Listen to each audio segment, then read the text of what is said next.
प्रणाम। मैं दीप्ति भारती।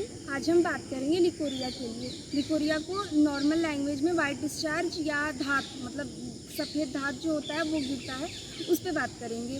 तो अगर आपको हफ्ते में या कुछ दिनों में थोड़ा थोड़ा आता है तो नॉर्मल होता है, मतलब वो भी नॉर्मल नहीं होता, लेकिन फिर भी उतना हो सकता है। लेकिन अगर कलर चेंज हो या उसमें से कफ सी स्मेल आती है एकदम अजीब जैसी, और इरिटेशन होती रहती है ना, इचिंग बहुत ज़्यादा होती है, तो प्रॉब्लम होती है। तब हमें इसके ऊपर एक्शन लेने की ज़रूरत है। लेकिन नॉर्मल डेली लाइफ में जो लेडीज़ होती हैं, आप गर्ल्स होती हैं, वो अपना डेली लाइफ में, क्योंकि हमारे पढ़ाई के साथ साथ और भी बहुत सारी चीज़ें मैनेज करनी पड़ती हैं, तो उस चीज़ को मैनेज करने के चक्कर में हम मतलब अपनी प्रॉब्लम ही भूल जाते हैं। तो आज मैं कुछ योग का अभ्यास बताऊंगी कि लिकोरिया में या वाइट डिस्चार्ज में कौन कौन से योग का अभ्यास करना चाहिए जो आपके लिए फ़ायदेमंद होगा। तो सबसे पहले हम इसका कारण जान लेते हैं। रीज़न इसमें बहुत सारे होते हैं। पहला हाइजीन में हमारा जो पूरे बॉडी पार्ट में सबसे सेंसिटिव पार्ट होता है वेजाइनल एरिया। वेजाइनल एरिया इतना ज़्यादा सेंसिटिव होता है कि अगर थोड़ा सा भी बैक्टीरिया या उसमें थोड़ी सी भी हमें सावधानी ना बरती जाए तो उसमें इन्फेक्शन बहुत तेज़ी से होता है। पहला रीज़न। दूसरा रीज़न हार्मोनल डिसबैलेंस। हम इस तरीके से मतलब कि ऑनलाइन डिजिटल एरिया में, डिजिटल फ़ोन में इस तरीके से इंक्लूड हो गए हैं, बिल्कुल खो गए हैं ना, कि हमारे हार्मोनल इम्बैलेंस बहुत तेज़ी से चेंज होते हैं। तो ये हो गया स्ट्रेस। हमें पता तो नहीं होता है, मतलब सब बोलते हैं कि अरे हमें शौक थोड़े ना टेंशन लेने का, चिंता करने का, लेकिन इनडायरेक्टली हम टेंशन लेते रहते हैं। इसको आप इस तरीके से समझ सकते हैं कि जब हम गुस्सा करते हैं तो जो हमारे जो हाथ की नसें होती हैं वो बिल्कुल टाइट हो जाती हैं। तो आप खुद सोचो कि सिर्फ कुछ सेकेंड गुस्सा करने से हाथ में, पैर की या फेशियल के जो एक्सप्रेशन होते हैं, टेंशन मतलब नसें होती हैं, वो इतनी टाइट हो जाती हैं। तो आप खुद सोचो कि हम दिन भर कितना कुछ सोचते हैं, कितना ज़्यादा स्ट्रेस होते हैं, तो हमारे दिमाग की नसों पे ऊपर कितना ज़्यादा इफ़ेक्ट पड़ेगा। तो और इसका और रीज़न होता है डाइट में, मतलब इस टाइम फाइबर, सब्जियां बिल्कुल ख़त्म ही हो गई हैं हमारी डाइट से। हरी सब्जियां हो गई, फाइबर्स हो गए, हम चोकर वाला आटा, जो रिफ़ाइन आटा बहुत ज़्यादा यूज़ करते हैं, और रिफ़ाइन ऑयल बहुत ज़्यादा यूज़ करते हैं। खाने पीने की क्वांटिटी एकदम गिर सी गई है, इसलिए भी ये प्रॉब्लम हो जाती है। और किसी को ओबेसिटी हो बहुत ज़्यादा, बैक प्रॉब्लम हो बहुत ज़्यादा, उनको होती है। कॉन्स्टिपेशन बना रहे तो भी होती है। तो ये कुछ रीज़न है। तो इसमें मैं कुछ नेचुरल रेमेडी आपको बता दूंगी, उसके बाद हम योग का अभ्यास करेंगे। अगर आपको ये प्रॉब्लम बहुत ज़्यादा है, इचिंग भी होती है, तो आप कम से कम कोकोनट वाटर हफ्ते में, अगर वो थोड़ा महंगा मिलता है बट स्टिल अगर आप अफोर्ड कर सकते हैं तो हफ्ते में 1 से 2 बार कोकोनट वाटर ले लीजिए। कोकोनट ऑयल सिर्फ जो इन्फेक्टेड एरिया है, जो उस पर आप अगर इचिंग हो रही है तो आप उसके कोकोनट ऑयल यूज़ कर सकते हैं, ठीक है। और एक चीज़ होती है, आप आंवले का रस, अभी तो सर्दी का मौसम है, आंवला पेड़ में आ चुका होगा, तो अगर उनकी क्वांटिटी मतलब बड़े बड़े हो गए हैं तो आप उनको उबाल के वो पानी पी लीजिए, ऊपर से स्प्राउट्स के साथ। वो जो आंवले हैं उसको आप हल्के से, थोड़े कड़वे लगते हैं लेकिन अगर आप खा सकें तो वो बहुत ज़्यादा फ़ायदेमंद होते हैं, तो वो भी ले सकते हैं आप। धनिया के बीज का पानी, धनिया जो होता है, जो खड़ा साबुत धनिया होता है, उसको आप भिगो दीजिए। उसके बाद आप उसको जब उसका पानी छान लीजिए, हल्का सा, ज़्यादा नहीं, बिल्कुल हल्का सा आपको गर्म करना है, और वो आप पी सकते हैं।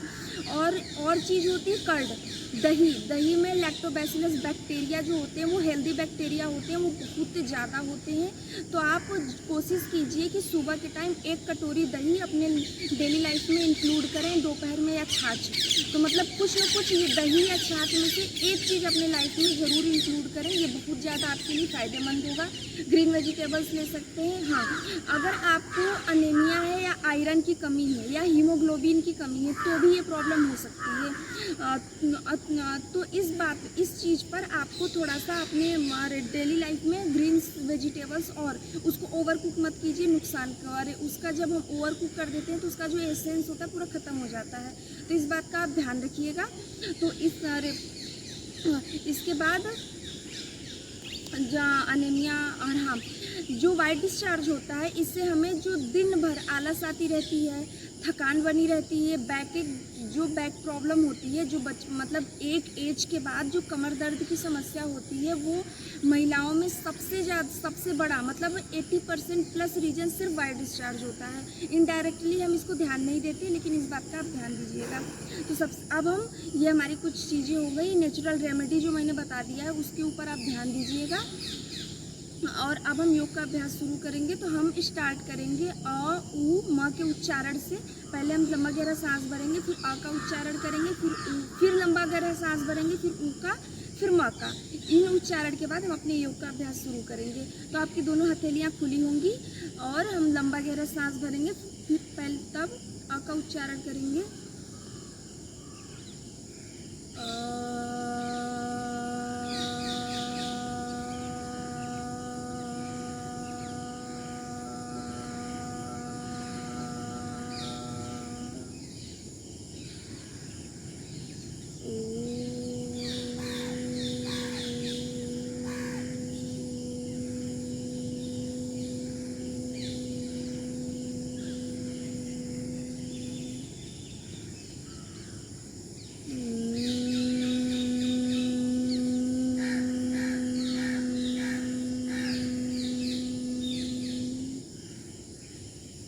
वापस।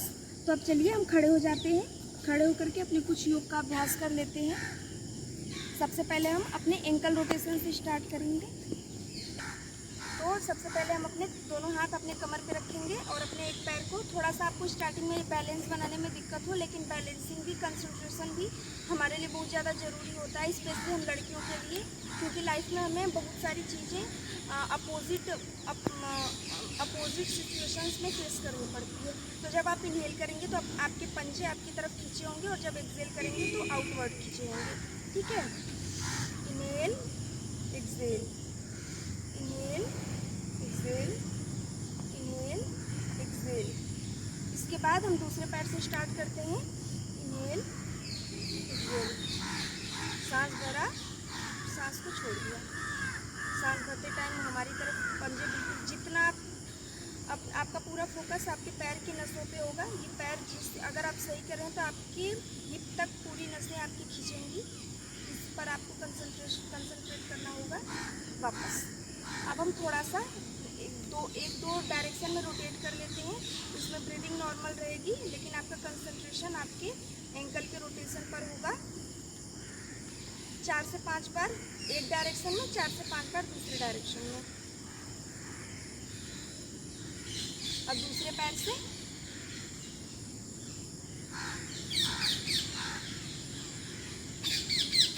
दूसरे डायरेक्शन में वापस। अब हम करेंगे त्रिकोण आरोहण, ताड़ासन। ताड़ासन में आप अपने बैलेंस के अकॉर्डिंग अपने पैरों में गैप रख सकते हैं, जिनका बैलेंसिंग अच्छा होता है, मतलब कि वो गिर ना जाए। जैसे आपके पूरे बॉडी का वेट आपके पैर के उंगलियों के पंजों पे आएगा। तो इस बात का आप ध्यान रखिएगा। तो आप अपने पैर में गैप अपने बैलेंसिंग के हिसाब से कर लीजिए। फिर हम सांस भरते हुए दोनों हाथों को उठाएंगे, हथेलियाँ ऊपर की तरफ, और दोनों हाथ को इस तरीके से इंटरलॉक कर लेंगे। इंटरलॉक करने के बाद हमारा हाथ सिर पे रहेगा, और जब हम सांस भरते हुए ऊपर उठाएंगे तो हमारी हथेलियाँ ऊपर की तरफ खींची जाएंगी। ठीक है, तो सांस भरा और पूरी बॉडी का वेट आपके पैर के उंगलियों पर रहेगा, और जितनी देर होल्ड हो सके उतनी देर होल्ड करेंगे। वापस कम से कम 4 से 5 बार आपको ये आसन करना है होल्डिंग के साथ। जब आप ऊपर जा रहे हो तो आपके पेट अंदर की तरफ खींचा होगा। वापस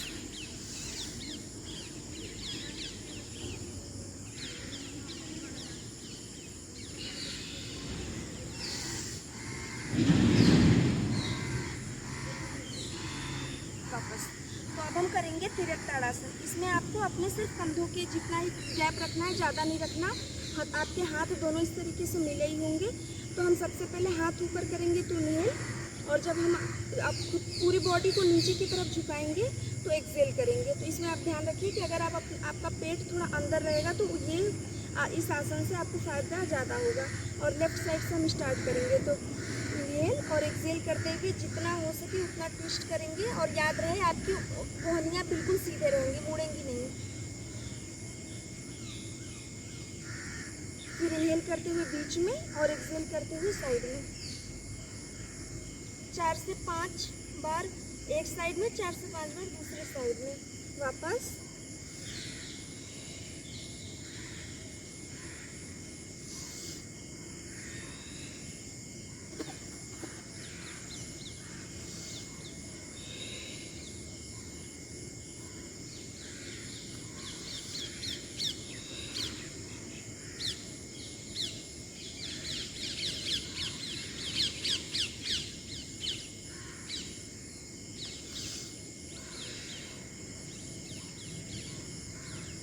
लास्ट में आप जिधर साइड से स्टार्ट किए थे उधर साइड से करके फिर आपको छोड़ देना है वापस।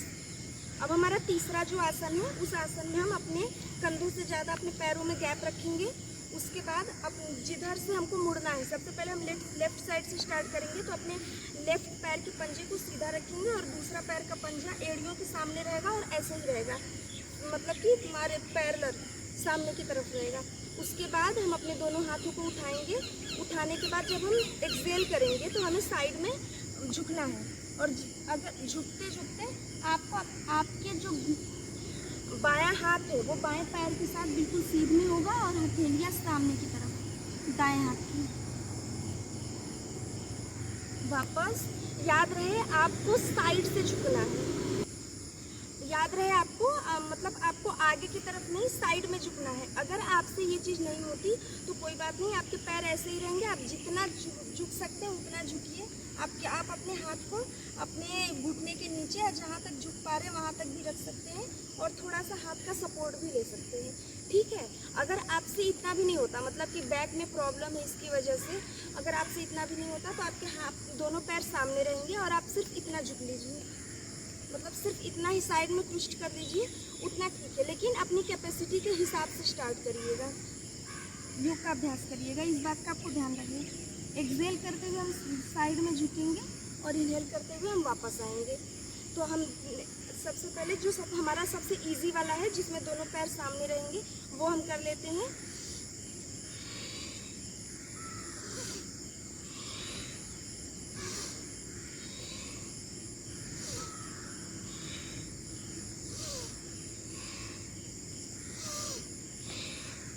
वापस। इसके बाद हमारा है लास्ट आसन, खड़े होकर कटी चक्रासना। कटी चक्रासना में आपका जो दाहिना हाथ है वो बाएं कंधे पे आएगा और बायां हाथ है वो दाहिने पैर के, मतलब दाहिने पैर के कमर के पास जाएगा। इस बात का आपको ध्यान रखना है और इस आसन में होल्ड करना है। तो इनहेल करते हुए हाथ ऊपर, एक्सहेल करते हुए साइड में ट्विस्ट। कम से कम 4 से 5 सेकंड तक होल्ड करेंगे।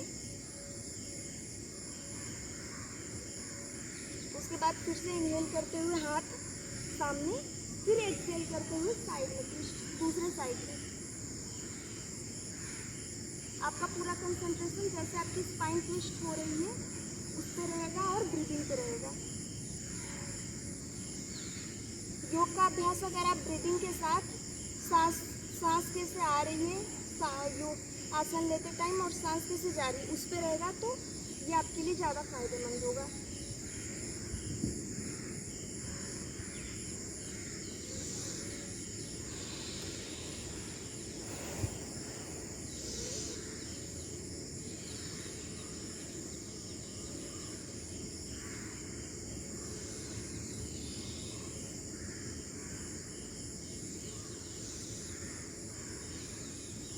वापस। तो अब हम आ जाएंगे वज्रासन में। इसके बाद हमारे बैठ के कुछ अच्छे आसनों का अभ्यास है, हम वो कर लेते हैं। उसके बाद अब हम आ जाएंगे मार्जरी आसन में। इसमें आपके हाथ में और पैरों में, हाथों को बहुत ज़्यादा आगे नहीं करना। आपके जितने कंधे हैं, जहाँ तक कंधे हैं वहीं तक आपके अपने हाथ को रखना है और आपके पैर के पंजे बिल्कुल मैट पे फ्लैट रहेंगे। इसके बाद जब हम सांस भरेंगे तो आपका जो कमर वाला एरिया है वो नीचे की तरफ आएगा और फेस वाला एरिया ऊपर की तरफ जाएगा। एकदम ब्रीदिंग के साथ, मतलब कि सांसों के साथ आपके बॉडी की मूवमेंट होगी और इससे हमारी स्पाइन की जो मूवमेंट होती है वो बहुत अच्छी होती है। तो इस बात का आप ध्यान रखिएगा। देखिए मैं कैसे करती हूँ।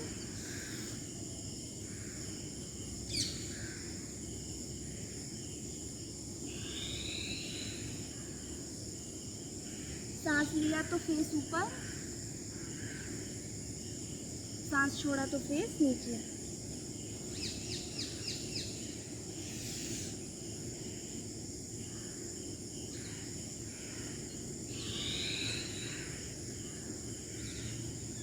ये कमर के लिए बहुत ज़्यादा अच्छा आसन होता है। आप अपना ड्यूरेशन अपने हिसाब से, इसमें अगर आपको आराम मिल रहा है तो आप 7 से 8 बार, 10 बार, 12 बार आप अपनी कैपेसिटी के हिसाब से और टाइम मैनेजमेंट के हिसाब से कर सकते हैं।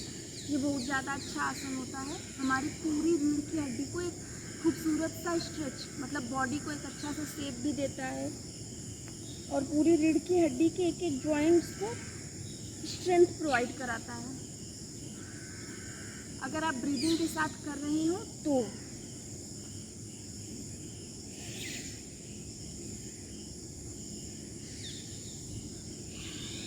वापस। अब हम इसमें थोड़ा सा बैलेंस करेंगे, लेकिन इसमें हम सबसे बैलेंस करके के साथ, ठीक है, तो हम अपने सबसे पहले लेफ्ट पैर को, मतलब बाएं पैर को उठाएंगे। तो जब हम इनहेल करेंगे तो पैर हमारा ऊपर जाएगा और एक्सहेल करेंगे तो पैर पास में आएगा। तो आप कोशिश कीजिएगा कि आपका पैर नाक को छुए। अगर नहीं भी टच हो रहा तो कोई बात नहीं, सिर्फ आपको अपने पैरों की मूवमेंट स्पाइन के साथ करनी है, इस एकदम रिदम में। तो जब हम इनहेल करेंगे तो पैर ऊपर और एक्सहेल किया तो पैर आगे।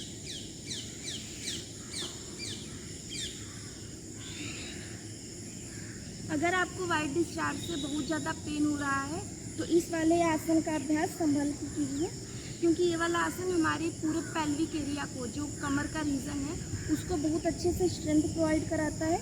बट अगर आपको पेन है तो इस बात का आप ध्यान रखिएगा कि इसको बहुत ज़्यादा ना कीजिए। जब ठीक हो जाएगा उसके बाद आप कर सकते हैं।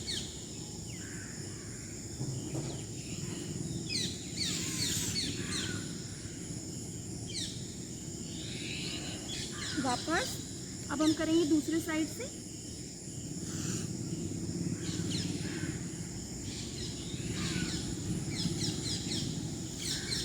हो सकता है आपको स्टार्टिंग में थोड़ा सा बैलेंस बनाने में दिक्कत हो, पर कोई बात नहीं, धीरे धीरे अपने आप आदत हो जाती है।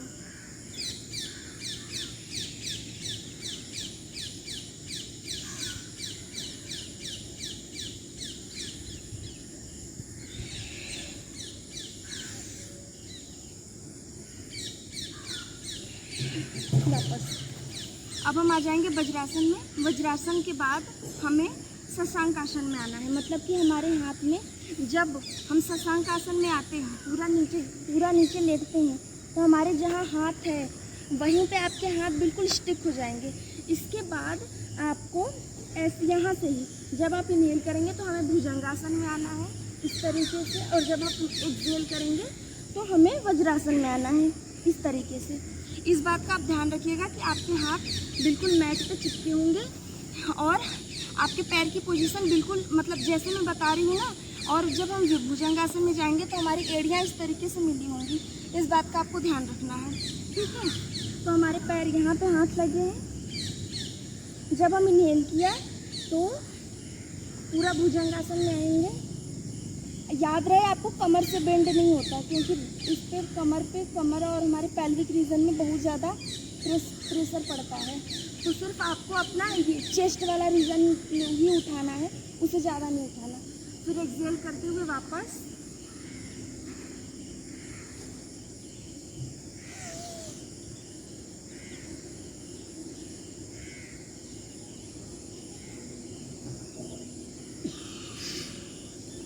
ये वाला जो आसन है ये हमारे बॉडी को बहुत, मतलब एक तरीके से फ्लेक्सिबिलिटी, और ये हमारे बॉडी के लिए स्पेशली इस प्रॉब्लम के लिए बहुत ज़्यादा अच्छा होता है। तो आप बहुत जल्दी मत कीजिएगा, ब्रीदिंग के साथ, होल्डिंग के साथ कीजिएगा।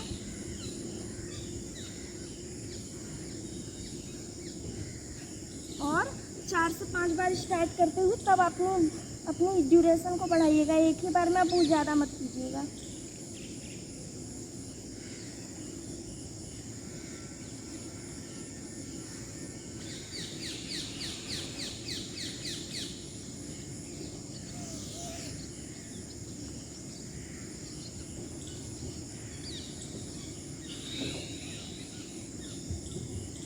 वापस। तो आपको ये सिर्फ 4 से 5 बार करना है। अब हम अपने पैरों को ऊपर बाहर की तरफ दंडासन में खोल लेंगे। इसके बाद हम अपने एक पैर को मतलब बाएं पैर को उठाएंगे और जो हमारा दाहिना हाथ है उसको हम ऊपर ले जा करके हमारे दाहिने का जो आर्मपिट है, मतलब कि ये जो ये आर्मपिट है, ये वाला एरिया घुटने के पास आएगा। और हाथ या तो आप अपने घुटने को अगर पकड़ना चाहें तो पकड़ सकते हैं, और नहीं पकड़ में आ रहा है तो आप अपने हाथ को साइड रख लीजिए और थोड़ा सा पीछे की तरफ ट्विस्ट करेंगे।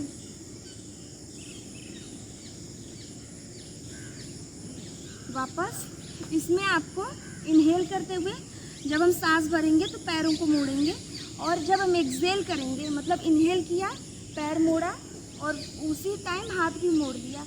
इसके बाद एक्सहेल करते हुए अपने पूरे बॉडी को ट्विस्ट करते हुए पीछे की तरफ देखेंगे। वापस इसको आपको सिर्फ 3 बार से स्टार्ट करना है। उसके बाद आप 3 बार से, अगर आपके पास टाइम है या कैपेसिटी है उस हिसाब से, पेन की जैसी कंडीशन है और वाइट डिस्चार्ज अगर ज़्यादा गिरता है तो भी आप ज़्यादा मत कीजिएगा, थोड़ा थोड़ा कीजिएगा, इस बात का आपको ध्यान रखना है।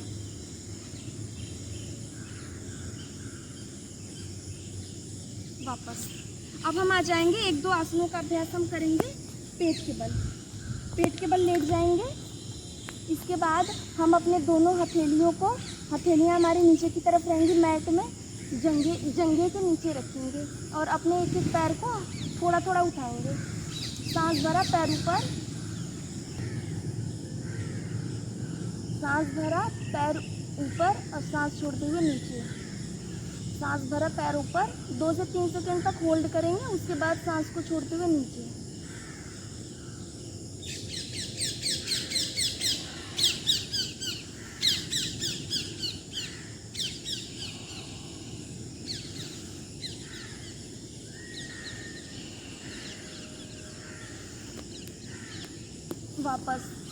वापस आ जाएंगे। अब हम करेंगे भुजंगासन। इसमें आपको आपके जो हाथ के पंजे रहेंगे आपके चेस्ट के पास रहेंगे और सांस भरते हुए आपको सिर्फ अपने नेवल तक, नाभि तक उठना है और थोड़ी देर होल्ड, और आपके पैर के पंजे पीछे से मिले होंगे। सांस भरा 10, सांस छोड़ के वापस,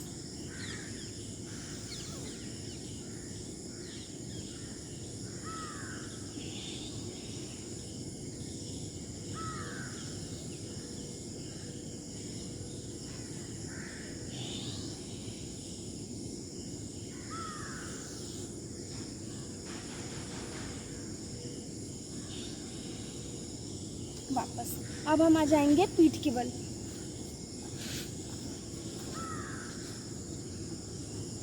पीठ के बल आ जाएंगे। इसके बाद हम करेंगे विपरीत करणी आसन। तो सबसे पहले हम अपने एक एक पैर को ऊपर उठा लेते हैं।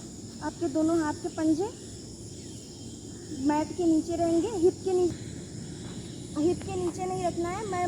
मैं जानती हूँ कि अगर आपको हिप के नीचे थोड़ा सा सपोर्ट मिल जाता है तो इजीली चला जाता है, लेकिन आपको इस बात का ध्यान रखना है कि आपको अपने बॉडी में अपनी बॉडी की इतनी कैपेसिटी होनी चाहिए कि हम मतलब अपने बॉडी को इतना तो उठा सकें। अगर आपसे बिल्कुल नहीं होता तब आप अपने हिप के नीचे हाथ रख लीजिएगा, और या तो आपके पैरों में प्रॉब्लम है या कमर में ज़्यादा दर्द है तो, नहीं तो आप अपने दोनों हाथ को अपने हिप की साइड में रखेंगे और उसके बाद सांस भरते हुए एक एक पैर उठाएंगे। सांस छोड़ के वापस,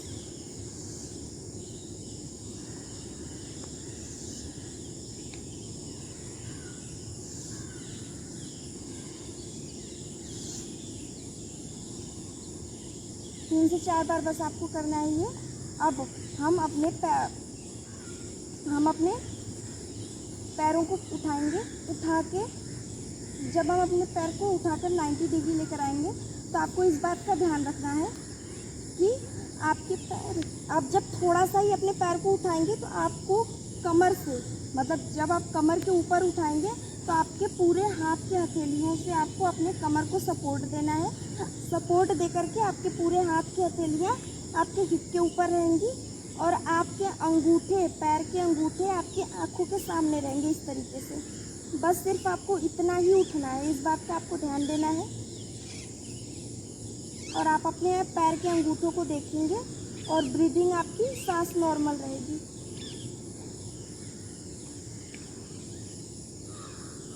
8 से 10 सेकंड तक अगर आपसे होल्ड हो रहा है तो इससे अच्छी बात कुछ नहीं हो सकती, लेकिन ये आपकी होल्डिंग आपकी कैपेसिटी के हिसाब से डिपेंड करता है। तो आप ध्यान दीजिएगा कि आप कितने सेकंड तक होल्ड कर सकते हैं। कम से कम आपको 2 से 3 बार ये वाले आसन का अभ्यास करना है। इसको विपरीत करणी आसन बोलते हैं। मैंने जो पोजीशन आपको बता के रखी है, आप उसी पोजीशन में रहेंगे तो ही ज़्यादा फायदेमंद होगा। वापस आ जाएंगे और अपने पैरों को नीचे। अब हम अपने पैरों को सांस भरते हुए ऊपर की तरफ उठाएंगे।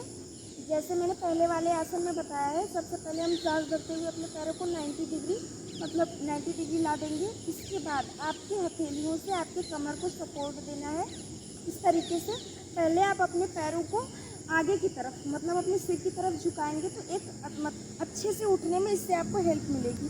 सबसे पहले हम अपने पैरों को आगे की तरफ झुकाएंगे, पूरा झुका दिया, ठीक है। अपने सिर से आगे आपके पैर चले जाएंगे। इसके बाद आपके हथेलियों से आपके अपने कमर को सपोर्ट देंगे।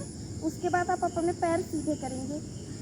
इसको सर्वांगासन बोलते हैं। आप जितनी देर होल्ड कर सकते हैं, अगर आप चाहें तो 20 से 30 सेकंड तक होल्ड करें तो ये बहुत ज़्यादा लाभदायक होगा आपके लिए।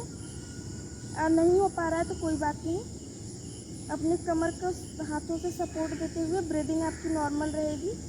अब कोशिश कीजिए अगर आप आंखें बंद करके कर पाएँ तो ज़्यादा अच्छा होगा।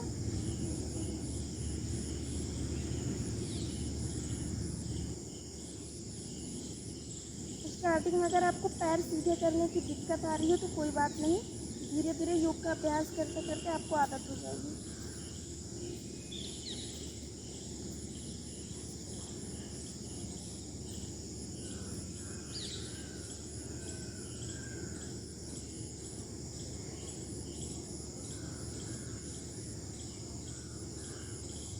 वापस जैसे हम गए थे वैसे ही हम वापस आएंगे। सबसे पहले आपके हाथ से कमर का सपोर्ट देते हुए अपने पूरे पैर को आगे की तरफ झुकाएंगे। उसके बाद धीरे धीरे सपोर्ट करते हुए अपने हिप को सबसे पहले नीचे रखेंगे। उसके बाद अपने पैरों को फैला देंगे, ठीक है। तो ये हमारा था सर्वांगासन। अब हमारा है हस्तपाद अगुंष्ठासन। ये बहुत ज़्यादा अच्छा आसन होता है। हो सकता है आपको स्टार्टिंग में थोड़ी दिक्कत हो, लेकिन देखिए आप इसमें हमें करना कैसे है। सबसे पहले हम अपने पैर को उठाएंगे और अपने पैर के अंगूठों को इन दोनों पहले और दूसरे उंगली से पकड़ लेंगे। इसके बाद हम अपने पैर को साइड में स्ट्रेच करेंगे, ठीक है। अगर आपसे आपके पैर स्ट्रेच नहीं हो पा रहे हैं, जितना हो पा रहा है आप उतना कीजिए, कोई दिक्कत नहीं है।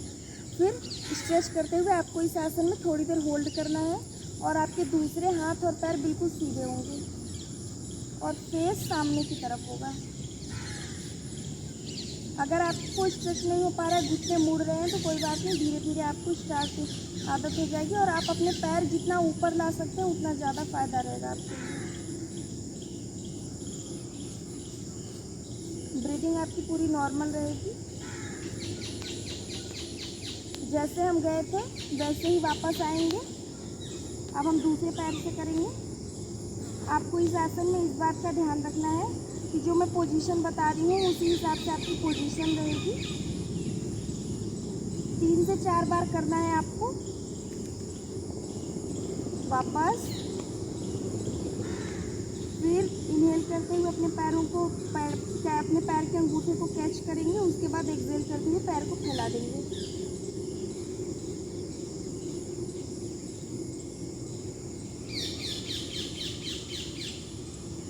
वापस एक बार और दूसरे साइड से।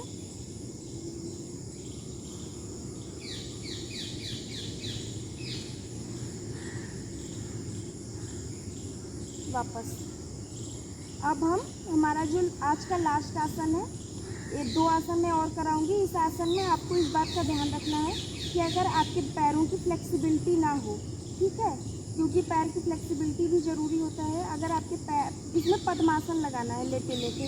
जिस पद्मासन क्या होता है, आपके दाहिने पैर के पंजे बाएं पैर के थाई पे आएंगे और उसी तरीके से बाएं पैर के पंजे दाहिने पैर के थाई पे आएंगे। आ रहा है तो ठीक है, नहीं आ रहा है तो कोई बात नहीं, स्ट्रेच मत कीजिएगा, ये वाला आसन छोड़ दीजिएगा। इसके बाद हम 1-2 और आसन करेंगे, उसको करेंगे। तो अगर आ गया तो फिर उसके बाद हम अपने पूरे पैर को फैला देंगे उस फिर हम अपने दोनों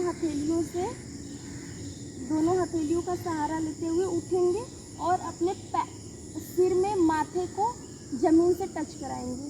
इतना हो गया। अब इसके बाद हमें अपने दोनों हाथ के अपने हथेलियों मतलब कि अपने हाथ के 2 अंगुलियों से अपने पैर के अंगूठे को पकड़ना है। आप इस आसन को लगाने के चक्कर में बहुत ज़्यादा स्ट्रेच मत कीजिएगा अपने पैरों को और अपने हाथों को और अपनी बॉडी को। ये आसन होता तो बहुत अच्छा है, हो पा रहा है तो कोई बात नहीं, अगर हो रहा है तो अच्छी बात है, नहीं हो रहा है तो आप स्ट्रेच बहुत ज़्यादा मत कीजिएगा। मैं जो आसन बताई हूँ अगर आप उस आसनों का अभ्यास करते रहेंगे तो यह आसन भी कुछ दिन में लग जाएगा। वापस अब हम दोनों पैरों को फैला लेंगे। इसके बाद वाला आसन है हमारा, हम अपने दोनों पैरों को अपने हिप के पास रखेंगे, बटक के, और दोनों हाथ की हथेलियाँ हमारे पैर के पास में रहेंगी, पैर के पंजे के पास में रहेंगी, और सांस भरते हुए आप अपने पूरे बॉडी को कमर से उठाएंगे ऊपर की तरफ, सांस भरा और ऊपर।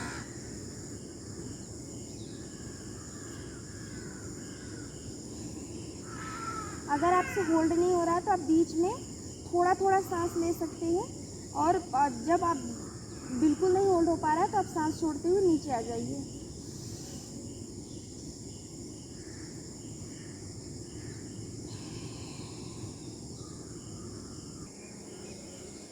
सांस भरा, आपका पूरा कमर ऊपर, और सांस छोड़ते हुए वापस।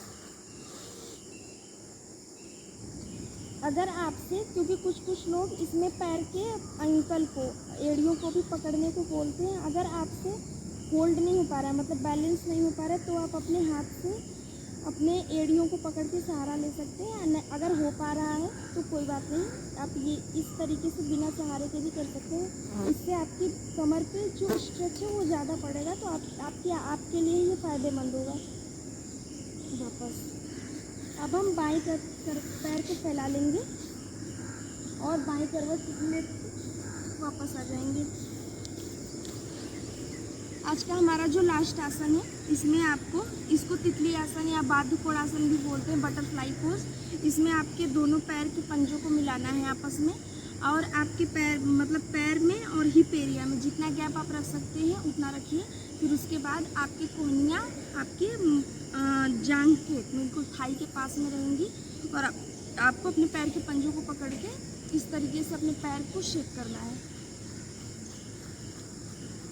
आप कम से कम 3 से 4 मिनट, या जब आप खाना खाने जा रहे हैं या बेड पे बैठे हैं, तो इस तरीके से भी आप इस आसन का अभ्यास कर सकते हैं। इससे जो हमारे पेल्विक एरिया की जो हड्डियां हैं आपस में इतनी स्टिफ हो जाती हैं, स्टिफनेस की वजह से भी ये प्रॉब्लम होती है। तो इस बात का आप ध्यान रखिएगा कि आप 2 से 3 मिनट 4 मिनट आप इसको कंटिन्यू कर सकते हैं, ये काफ़ी अच्छा होता है।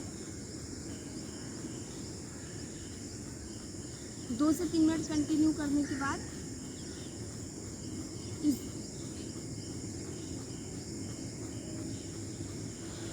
इस बात का ध्यान रहे कि आप जब भी आसन कर रहे हैं तो आपका पूरा फोकस, आप कोशिश कीजिए कि गाने चला करके या कोई भी मंत्र वगैरह कुछ भी अगर एक्स्ट्रा साउंड हो वो चला करके आप योग का अभ्यास मत कीजिए, इससे कोई फ़ायदा नहीं होता, नुकसान होता है उल्टा।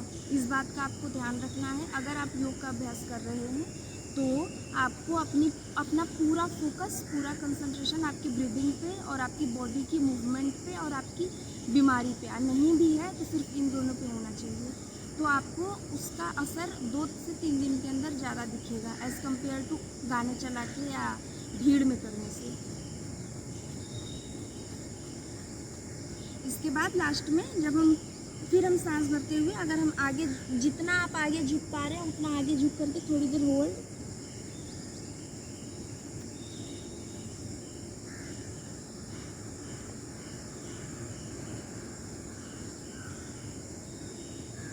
वापस।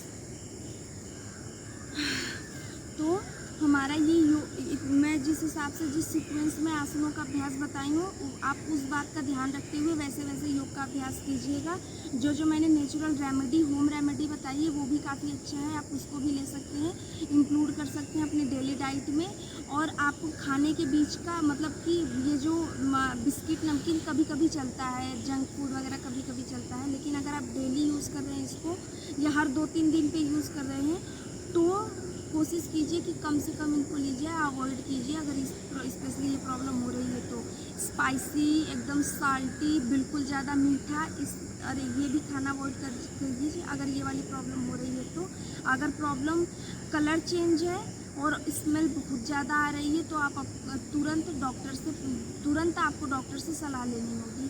आप ये प्रॉब्लम बहुत ज़्यादा होती है तो आप उसको हल्के में मत लीजिए, बाद में हमें प्रॉब्लम होती है, स्पेशली शादी के बाद प्रॉब्लम होती है। उससे पहले कुछ नहीं होता, क्योंकि उससे पहले इतने चेंजेस नहीं आते जितने चेंजेस शादी के बाद आते हैं। तो इस बात का आप ध्यान रखिएगा।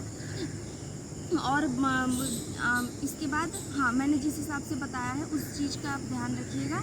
तो आपका बहुत बहुत धन्यवाद, आपने मेरे साथ योग किया।